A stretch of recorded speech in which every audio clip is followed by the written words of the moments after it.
এই খেজুর ছাড়া বিয়ে হবে না। খেজুর আনছেন? ছেলে কই? খেজুর আনছে?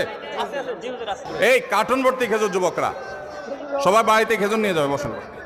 আলহামদুলিল্লাহ, আমি কবুল করলাম। কবিলতু। বিয়ের ক্ষেত্রে উকিল বাপ বানায় মানুষ, আবার অনুমতি নেওয়ার জন্য ওই কাজিরে পাঠায়, গায়ের হারামকে পাঠায়। সে হারাম কাজও এখানে হয় নাই। একটা আদর্শ সুন্নাহসম্মত বিয়ে আজকে এখানে হতে যাচ্ছে। আলহামদুলিল্লাহ। দাঁড়ান দাঁড়ান, আরেকটা বিয়ে কি এর মধ্যে রেডি হয়ে গেছে কেউ? বাহ। হ্যাঁ, এখনই করতে হবে?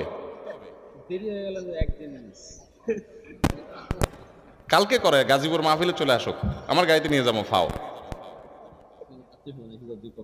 চলে আসছে, দুই পক্ষ চলে আসেন, চলে আসেন। মাশাআল্লাহ, ভালো ভালো। আর একটু খেজুর খাওয়ার বুদ্ধি হয়েছে। বলা পাইন, থাকেন থাকেন, খেজুর নিয়ে যান, খেজুর খেয়ে যান। বসেন বসেন।